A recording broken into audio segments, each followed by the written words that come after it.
ETF index mutual funds నేర్చుకుని stock మార్కెట్లో రాణించాలనుకుంటున్నారా? వెంటనే ఈ నెంబర్కి కాల్ చేయండి. Hello weavers, welcome back to our channel. ప్రస్తుతం మనతో పాటు ఉన్నారు 25 ఇయర్స్ నుంచి అమెరికాలో ఉంటున్నటువంటి ఎంఎన్స్ ఎగ్జిక్యూటివ్ వీరభద్రరావు గారు. సార్తో మాట్లాడండి. నమస్తే సార్. నమస్తే అమ్మ. సార్, వర్క్ వీసా లేకుండా అక్కడ గనక పని చేస్తే దేశ బహిష్కరణ. మనం ఇంతకుముందు వీడియోలో కూడా మాట్లాడుకున్నాం. పిల్లలకి ఇప్పటికే పాకెట్ మనీ లేక అక్కడ చాలా మంది ఇబ్బందులు పడుతున్నారు. ఈ రైడ్స్ ఇవన్నీ జరగడం చూసి డైరెక్ట్ కంపెనీసే వీళ్ళని తీసేయడం కూడా జరుగుతున్నాయి. సో ఒక్కసారి మన ఇండియన్స్ అక్కడ ఉన్నటువంటి పరిస్థితి, వాళ్ళు ఎలాంటి కష్టాలు పడుతున్నారు, మరి తెలిసి కూడా కొంతమంది అక్కడికి వెళ్ళడానికి ఇంకా ఉత్సాహంగా కూడా ఉన్నారు. మీరు సజెషన్స్ ఇస్తారా? అక్కడ ఉన్నటువంటి వాళ్ళ పరిస్థితి ఏంటి ఒక్కసారి సార్ దాని గురించి. సో యుఎస్లో ఏంటంటే లీగల్గా ఉన్న వాడికే ఫస్ట్ ఆఫ్ ఆల్ మీరు ఎంప్లాయబిలిటీ వెరిఫికేషన్ ఒకటి ఉంటుంది. Every employer, no matter who it is, మన ఫస్ట్ ఆఫర్ లెటర్ ఇచ్చిన తర్వాత మనం జాయిన్ అయ్యే ముందు కొన్ని బ్యాక్గ్రౌండ్ చెక్స్, అట్లానే నాకు ఎగ్జాక్ట్ నెంబర్ గుర్తులేదు, అది ఒక ఫామ్ ఫిలప్ చేసి ఇస్తాము. ఇస్తే దాన్ని వాళ్ళు వెరిఫై చేస్తారు. I don't remember exactly, I-694 something ఉంది. సో దాంట్లో ఏంటంటే మనము ఈ కంట్రీలో నేను ఈ వీసాలో ఉన్నాను, నేను that I'm employable. Green card అయితే గ్రీన్ కార్డు, సిటిజన్షిప్ అయితే సిటిజన్షిప్, లేదా లోకల్ H1 ఉంటే H1. One of those proofs you submit along with that. మనం బాస్ ఎవరైతే హైర్ చేస్తాడో వాడు దీన్ని వెరిఫై చేసి హెచ్ఆర్ లేకపోతే boss, they will verify and say yes, వాడు కింద సంతకం పెడతారు. అప్పుడే మిమ్మల్ని లీగల్గా హైర్ చేస్తారు వాళ్ళు. సో ఒక కంట్రీ వైడ్ ఎంప్లాయ్మెంట్ వెరిఫికేషన్ ఒకటి ఉంటుంది, వాళ్ళకి మాత్రమే ఉద్యోగం ఇవ్వాలి. దాన్ని ఎవరైతే ఫాలో చేయరో వాళ్ళకి ఆబ్వియస్లీ పెనల్టీస్ ఉంటాయి, or some time it may go to the extent of seizing the business. So ఈ ఇండియన్ రెస్టారెంట్స్ కానీ, లేక పెట్రోల్ గ్యాస్ స్టేషన్స్ కానీ, లేక వేరే సూపర్ మార్కెట్స్ చోట మోటా బిజినెస్లు ఏవైతే ఉన్నాయో వాళ్ళే ఎంటర్టైన్ చేస్తారు. ఇప్పుడు పెద్ద వాల్మార్ట్ ఉంది, టార్గెట్ ఉంది, ఇలా కోల్స్ ఉన్నాయి, ఇలా పెద్ద పెద్ద చైన్స్ ఉన్నాయి కదా డిపార్ట్మెంటల్ స్టోర్స్, వాళ్ళు ఎవ్వరు వీళ్ళని హైర్ చేయరు. Okay, because they are all bound by that government employability verification. E Verify అంటారు, అది that's the word I was looking, E Verify. So ఈ-వెరిఫైలో మీ సోషల్ సెక్యూరిటీ నెంబర్ వేస్తే ఆటోమేటిక్గా చెప్పేస్తుంది అది మీ స్టేటస్ ఏంటి అన్నది. సో వాడు హైర్ చేయడు. వాడు ఆ పెద్ద కంపెనీస్ ఎవ్వరు వీళ్ళని హైర్ చేయరు. ఓకే, సో మీరు కంపెనీలు తీసేస్తున్నారంటే ఈ కంపెనీలు ఎవరంటే ఈ చిన్న చిన్న street corner vendors type. So వాళ్ళు ఏం చేస్తారు, ఇప్పుడు లేటెస్ట్ వాతావరణంలో ఈ రైడ్స్ ఇవి జరుగుతున్నాయి కదా, దాంతో ముందే వాళ్ళు చేయగలిగేసుకుని, నాయన మీరు వెళ్ళిపోండి, మా వల్ల కాదు, ఏదో వాడు బిజినెస్ అన్నా మూసుకోవాలి, లేకపోతే లోకల్ టాలెంట్ను, లోకల్ మనుషుల్ని వాళ్ళు హైర్ చేసుకోవాలి. అంటే వాళ్ళకి కూడా ప్రాబ్లమ్ అయినా సార్ ఇలా చేసుకోవడం వల్ల? వాళ్ళకి ప్రాబ్లం. ఓకే, ఇప్పుడు యాక్చువల్గా మాకు ఫ్లారిడా స్టేట్లో one of the biggest farming state అది. అక్కడ మీకు టొమాటోస్ కానీ, వెజిటబుల్స్ కానీ, లీఫీ వెజిటబుల్స్, అట్లనే ఫ్రూట్స్ అన్నీ good number of them come from Florida. అవి మాన్యువల్గా మనుషులు వంగి వాటిని చేతితోటి పికప్ చేయాలి.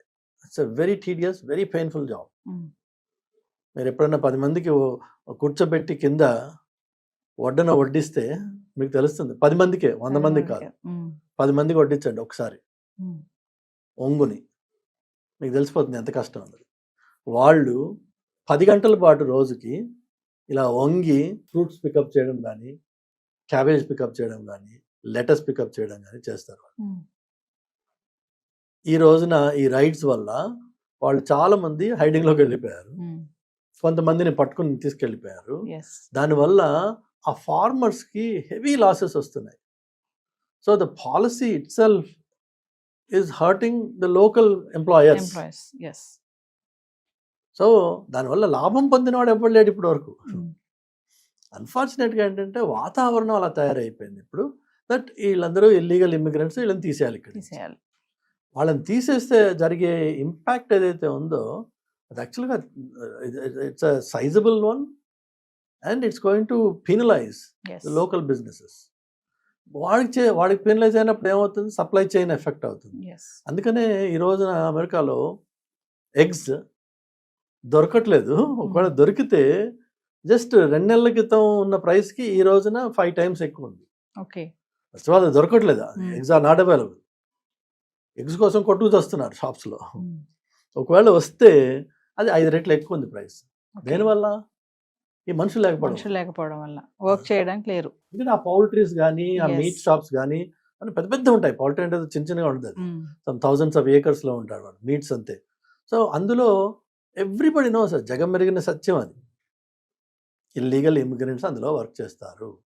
అందులో పడే కష్టం లోకల్ వాడు పడలేడు. పడలేడు.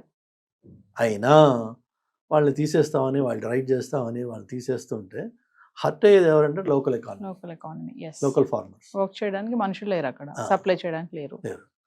కానీ ఈ లోకల్ ఫార్మర్స్ పెనల్టీస్ ఫేస్ చేయలేరు కదా.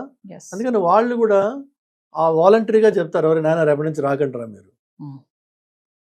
సేమ్ థింగ్ మన ఇండియన్ రెస్టారెంట్స్ కానీ, చైన్స్ కానీ, చిన్న షాప్స్ కానీ, వీళ్ళు కూడా ఈ స్టూడెంట్స్కి చెప్తున్నారు, బాబు వాతావరణం బాగాలేదు, I can't hire you, if necessary I close the shop, yes లేకపోతే నేను ఒక్కడిని చేసుకోగలిగితే చేసుకుంటా అని మీరు రేపటి నుంచి రాకండి ఇంకా. దానివల్ల ఏమవుతుంది మీకు, ఓకే ఎకానమీ, బిజినెస్, ఫార్మర్స్ ఇవి ఎఫెక్ట్ అవుతున్నాయి అంటే అదే ఒక సైడ్, అది maybe we don't care about it. కానీ మీకు స్టూడెంట్స్కి నిన్నటి వరకు ఏదో కొంత ఎక్స్ట్రా డబ్బులు సంపాదించుకుంటున్నా నేను, నాన్న నువ్వు నాకు పంపించక్కర్లేదు అన్న పిల్లాడు all of a sudden now they are calling their parent. Pocket money cut అయిపోయింది. అది పాకెట్ మనీయే కాదు యాక్చువల్గా, మీకు చూస్తే ఫీజులు దాంతోటే కట్టారు, పాకెట్ మనీ, వాళ్ళ ఎక్స్పెన్సెస్. అంటే మళ్ళీ కంటిన్యూస్గా ఇండియా నుంచి పేరెంట్స్ డబ్బులు పంపించాల్సిన అవసరం లేకుండా అక్కడ మేనేజ్ చేసుకునే వాళ్ళు అని ఆ సిచ్యువేషన్ మారిపోయింది.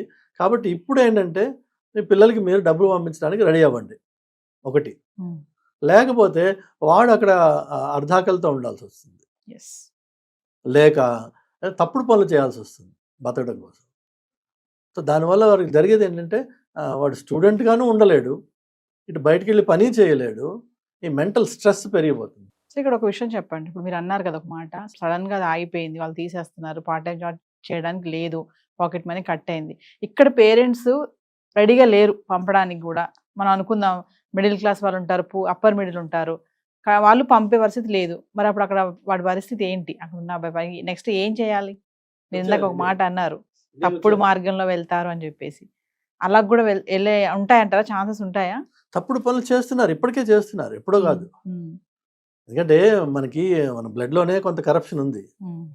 సో ఈ corrupt practices, corrupt influences, short cuts చేస్తున్నారు. మీరు యూట్యూబ్లో వీడియోస్ చూసినట్టయితే రీసెంట్గా నేను చూసాను, డాలస్ ఏరియాలో మన ఇండియన్ తెలుగు పిల్లలు posing as some sort of inspectors, targeting Indian stores, and వాళ్ళకి వెళ్ళి అక్కడ ఎక్స్పైర్ అయిపోయిన ఐటమ్స్ ఏమన్నా షెల్ఫ్లో ఉన్నట్టయితే తీసి వాడిని భయపెట్టి, నువ్వు అది నాకేమైనా డబ్బులు ఇవ్వకపోతే నేను కేసు పెడతాను నీ మీద, as though this fellow is a government employee, వీడు కాదు వాడు కాదు.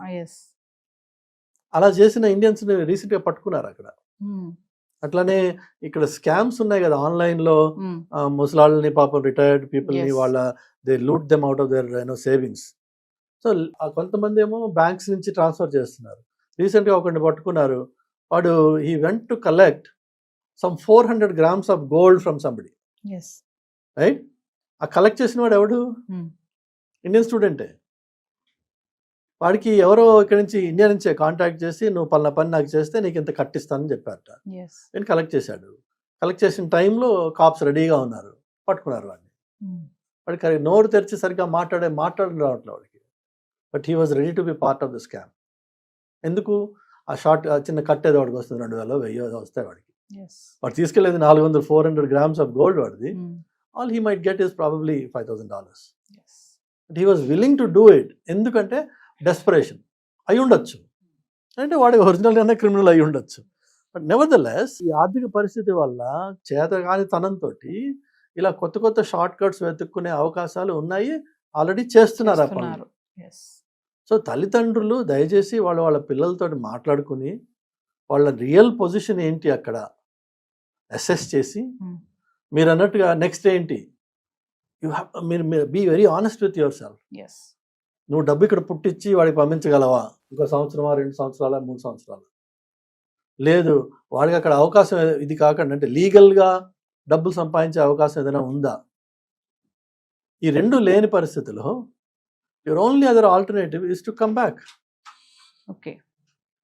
మేబీ పరిస్థితులు చక్కబడ్డాక మళ్ళీ వెళ్దు కానీ, ఎందుకంటే ఈ 2 ఏళ్ళు నువ్వు 1 ఇయర్ ఏదైనా చదివి ఉన్నట్టయితే అక్కడ ఆ 1 ఇయర్ వేస్ట్ అయిపోదు.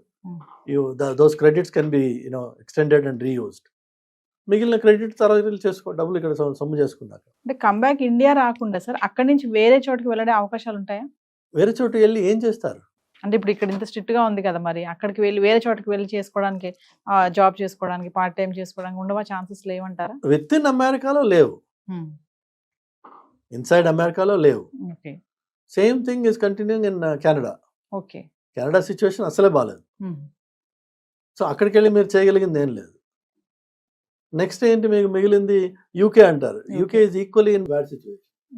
మీకు ఇప్పుడే చెప్పాను, వాళ్ళు ఆల్రెడీ ఇండియన్ రెస్టారెంట్స్ రైడ్ చేస్తున్నారు, చైనీస్ రెస్టారెంట్ రైడ్ చేస్తున్నారు. So they are deporting. And then you go to European countries. అక్కడ మనకు వచ్చేసి language problem. Plus fundamental thing ఏంటంటే మీరు ఈ కంట్రీ మారితే వచ్చిన లాభం ఏంటి? కొంతమంది అనుకుంటారు కదా, అమ్మో నేను మళ్ళీ ఇండియా వెళ్ళాలా, ఈగో ఉంటాయి కొంతమందికి. ఈగో ఉంటాయి, బట్ ఈగో ఎప్పుడంటే నువ్వు రియాలిటీ నుంచి దూరం అయిపోయినప్పుడు నీకు మీ దగ్గర మిగిలే వస్తువు ఏంటంటే ఈగో. రియాలిటీని నిన్ను నువ్వుగా అర్థం చేసుకుని, నీ సిచ్యువేషన్ నువ్వు అర్థం చేసుకుని దాన్ని యాక్సెప్ట్ చేస్తే అహంకారము, అహం అన్నది చచ్చిపోతుంది. నా దగ్గర 10 రూపాయలు ఉన్నాయమ్మా, 100 రూపాయలు తిండిని తింటానని ఎట్లా ప్లాన్ చేస్తాను? ఈ 10లోనే ఈ పూట నేను గడుపుకోవాలి.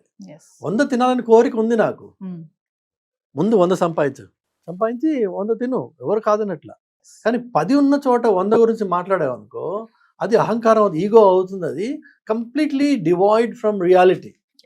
నువ్వు ఉన్న పరిస్థితి ఈ రోజున ఇక్కడ ఉన్నావు. సో బౌ డౌన్. పెద్ద అల వచ్చినప్పుడు తల ఉంచినంత మాత్రాన నువ్వు పడిపోయినట్టు కాదు. ఆ అల పోని, ఆ కష్టం పోని, మళ్ళీ again take your position back. ఈ రోజున తల్లిదండ్రులకి ఫైనాన్స్ చేసే కేపబిలిటీ లేకపోతే, పిల్లలకి ఆల్టర్నేట్ ఇన్కమ్ అక్కడ జనరేట్ చేసే అవకాశం లేకపోతే, నా సలహా ఏంటంటే వాళ్ళు వెనక్కి వచ్చేసి ఒక లాజికల్ బ్రేక్లో అక్కడ వెనక్కి వచ్చేసి ఇక్కడ ఏదన్నా మీరు సొంత వ్యాపారం చేసుకోండి. ఏదో అక్కర్లేదు, పానీపూరి బండి పెట్టుకుని లక్షలు సంపాదిస్తున్నారు. వాడు ఎవడో చెన్నైలో పానీపూరి బండి పెడితే 43 లక్షల ఇన్కమ్ అట. ఎందుకంటే మీకు వాళ్ళ రేపు అన్ని స్కాన్ ఉంది కదా, ఆ స్కాన్ ఒకటే ఫోన్ నెంబర్కి అన్నీ వెళ్తున్నాయి. హాయిగా ఫైనాన్స్ మినిస్ట్రీకి దొరికింది. 40 lakhs 1 yearలో ఇన్కమ్ వచ్చింది. వాడికి ట్యాక్స్ వచ్చింది. ఐ థింక్ 40 lakhs వాడిది ట్యాక్స్ బిల్ అనుకుంటా, సంథింగ్ లైక్ దాట్. అంత సంపాదన ఇక్కడుంది, అక్కడ పోయి ఏం చేస్తావు? కానీ మనం ఏంటంటే అహంకారం, నేనెవరో తెలుసా. ఏంటి నేనెవరో తెలుసా? నీ వాస్తవాన్ని నువ్వు ఒకసారి అక్సెప్ట్ చేస్తే, నేనా పానీపూరి ఏంటి నువ్వు ఏం చేసావు అని చెప్పి. లేదంటే తల్లిదండ్రులు అంటారు మా పిల్లలు అలాంటి పనులు చేయరండి. కొన్ని చేయకు, వేరే ఇంకోటి చూడు, ఆల్టర్నేటివ్. 1,00,000 పద్ధతులు ఉన్నాయి. పానీపూరి బండి అనే కాదు, 1,00,000 పద్ధతులు ఉన్నాయి. బట్ నీకేంటంటే ముందు ఈ అహంకారం ఒకటి, ఒక ఫాల్స్ ఈగో, ప్లస్ మనకేంటంటే ఈ దూరపు చూపులు ఉన్నాయి కదా, అరే వాడు పోయాడు వీడు పోయాడు నేను కూడా పోవాలి. లేదంటే తల్లిదండ్రుల ప్రెషర్, అలా వాళ్ళ పిల్లలందరూ వెళ్ళారు, మా వాడు మాత్రం ఇక్కడే ఉన్నాడు. ఇంకా ఇలా కాకుండా మీరు ఫ్యాక్ట్స్ ఆఫ్ ద గ్రౌండ్, మీ సొంత కెపాసిటీ కేపబిలిటీని అసెస్ చేసుకుని దయచేసి ఆ పిల్లల్ని నరక కూపంలో వదిలిపెట్టద్దు. వాడు చెప్పుకోలేక ఏడుస్తూ ఉండొచ్చు ఒక్కోసారి సిచ్యువేషన్లో. వాళ్ళకి హెల్ప్ కావాలి, ఇప్పుడు పర్టికులర్లీ ఈ టైంలో వాళ్ళకి హెల్ప్ కావాలి. పేరెంట్స్ వాళ్ళ వెనుక సపోర్ట్ చేసి నిలబడాలి. లేకపోతే మనం పేరెంటింగ్ ఏంటి? పోతే పోయింది, నా కొడుకు బాగున్నాడు, నా కూతురు బాగుంది, ఫస్ట్ తీసుకొచ్చాయి. వాళ్ళు 1 year అక్కడ చదువుకున్నారా, ఒక్కొక్కటి 1 or 2 years ఇక్కడ బ్రేక్ తీసుకుని మళ్ళీ వెళ్ళి మిగిలిన 1 year కంప్లీట్ చేయి. అందులో అది ఏం తప్పేం లేదు. You can always take a sabbatical. And most American students, మీకు తెలుసో తెలీదో, హై స్కూల్ అయిపోయాక 12 years చదువుకున్నాక they take a break for a year or 2. Then వాడు అండర్ గ్రాడ్యుయేట్కి వెళ్తాడు. వాడు కానీ మన వాళ్ళంత ప్రాక్టికల్గా ఆలోచించారు కదా, అమ్మో 1 year వేస్ట్ అయిపోయింది, అసలు లైఫ్ పోయింది ఇక్కడతో, నువ్వు ఎందుకు 1 year వేస్ట్ చేసావు అని అంటారు. మనకేంటంటే అంతా మోస, మనదంతా ఫ్యాక్టరీ చైన్ లాగా పుట్టగానే మూడేళ్ళు రాగానే వాడు కిండర్ గార్డెన్లోనో ప్రీకేజీలోనో పడేయాలి. వాడు అందులో నుంచి కొట్టుకుంటూ వస్తాడు. వాడికి ఏమీ తెలియదు, ఏ ప్రపంచం తెలియదు వాడికి. చివరికి డిగ్రీ అయిపోతుంది. అప్పటికి డిగ్రీల తర్వాత కూడా ఏ ప్రపంచం తెలియని పిల్లలే మన వాళ్ళు. ఉన్నట్టుండి లక్ బాగుంటే ఏదో ఉద్యోగం వస్తుంది. ఉద్యోగం వచ్చిన 6 నెలలకి వీడికి అర్జెంట్గా పెళ్లి చేశారు. ఎందుకంటే మా కొడుకు సెటిల్ అయిపోయింది. ఏమీ తెలియని తల్లిదండ్రి ఛత్రఛాయల్లో పెరిగిన పిల్లలు all of a sudden they become parents for another kid. అప్పుడు స్టార్ట్ అవుతుంది వాడికి ఏం తెలియదు. అయోమయం అంతా. అందుకనే మనకి జనరేషన్ తర్వాత జనరేషన్ వీక్ అయిపోతున్నాం మనం. ఎందుకంటే ఎలాంటి ప్రాపంచికమైన అనుభవం లేని పిల్లలు ఉన్నట్టుండి తల్లిదండ్రులు అవుతున్నారు. వాళ్ళిద్దరి మధ్యలోనే ముందు అవగాహన కుదరడం లేదు. ఈ కుదిరే లోపే ఒకడు పుట్టేసే. ఇప్పుడు వీడికి ఏం నేర్పుతావు నువ్వు?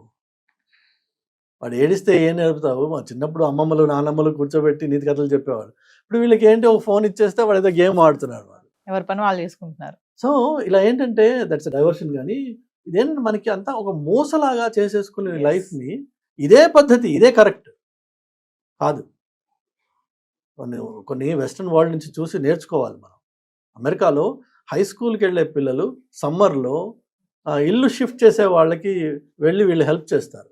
పెద్ద పెద్ద వస్తువులు మోసి తీసుకురావడానికి ట్రక్లో లోడ్ చేసి మళ్ళీ ఇక్కడ అన్లోడ్ అక్కడ లోడ్ 2 చేస్తారు వాళ్ళు. హై స్కూల్ పిల్లలు. ఎందుకంటే వాళ్ళు బాధ్యత నేర్చుకుంటారు, రూపాయికి విలువ ఏంటనేది వాళ్ళు నేర్చుకుంటారు. అలా చాలా మటుకు పేరెంట్స్, నీకు ఫోన్ కావాలా, okay go make money, go do this job or do that thing, some work, but you need to learn the value of rupee, value of a dollar. మనకి నాన్నకు ఫోన్ చేయి, మా అమ్మకు ఫోన్ చేయి, లేదంటే అమ్మను పటాయించు, నాన్నను పటాయించు, ఏదో వాళ్ళు ఏమో తల తాకట్టు పెట్టి తీసుకొచ్చి ఇస్తారు. లేకపోతే ఇటు చూసాడు అంటాడు. కదా కూడా బాధ్యత తెలియనివ్వరు. వాళ్ళు తెలియనివ్వరు తల్లిదండ్రులు, తెలుసుకోరు పిల్లలు. వెస్టర్న్ వరల్డ్ అలా ఉండదు. వాళ్ళు ఫోర్స్ చేస్తారు నువ్వు నేర్చుకోవాలి అని. చాలా ఇండిపెండెన్స్ని చిన్నప్పటి నుంచే నేర్పుతారు వాళ్ళు. ఎక్కడ కూడా ఒక పేరెంట్ కిడ్కి ఫుడ్ ఆర్డర్ చేయడం హోటల్కి వెళ్తే what you want, what you want, what you want, what you want, they will order their respective. మనమేమో ఒకటే పేరెంట్ నలుగురికి ఆర్డర్ చేస్తాం కదా. ఇవన్నీ ఈ కల్చరల్ డిఫరెన్సెస్లో ఉన్న బ్యూటీ ఏదైతే ఉందో దాన్ని రికగ్నైజ్ చేయాలి మనం. వాడట్రా అట్లా చేస్తాట్రా, అదేదో మనకి వింతలాగా లేదంటే దాన్ని గేలి చేసి చేయకూడదు. రీసెంట్గా ఇటలీలో ముస్లిమ్స్ వెళ్ళి లోకల్ ఇటాలియన్ కల్చర్ని ఇన్సల్ట్ చేశారు. అందులో ఇప్పుడు అక్కడ మంచి స్ట్రాంగ్ ప్రెసిడెంట్ వచ్చింది. She simply said over night remove these guys from the country, kicked out, and in fact in future there's going to be more restrictions on them. So మనము వేరే కంట్రీకి వెళ్ళినప్పుడు, వేరే ఇంటికి వెళ్ళినప్పుడు, వేరే ప్రపంచానికి ప్రదేశానికి వెళ్ళినప్పుడు అక్కడక్కడ మనకి నేర్చుకునే అవకాశాలు ఉంటాయి. అక్కడ మంచి ఉంది, మంచి మన దగ్గర ఉంది, మంచి వాళ్ళ దగ్గర ఉంది, చెడు మన దగ్గర ఉంది, చెడు వాళ్ళ దగ్గర ఉంది. అక్కడ మంచిని గ్రహించే ప్రయత్నం చేయాలి. అందులో ఎందుకు వీళ్ళు ప్రాక్టీస్ ఇలా చేస్తారు, దాంట్లో ఉన్న మంచి ఏంటి, అది నేర్చుకోవాలి. So coming back to the point, my humble request to the parents is honest discussion. పిల్లలతోటి వాళ్ళ సిచ్యువేషన్ ఏంటి, మీ సిచ్యువేషన్ ఏంటి, రెండు వైపులా బేరీజ్ చేసుకుని నువ్వేమైనా అమ్మి డబ్బులు తీసుకురాగలవా, తీసుకురా. వాడేమైనా చేసి తీసుకురాగలడా, ఓకే. ఇవి రెండు నీ వల్ల కావట్లేదు, వాడిని అక్కడ త్రిశంకు సగంలో వదిలేయకుండా దయచేసి వాడిని తీసుకొచ్చేయండి. Let them be safe first, then will think of the future. Thank you sir.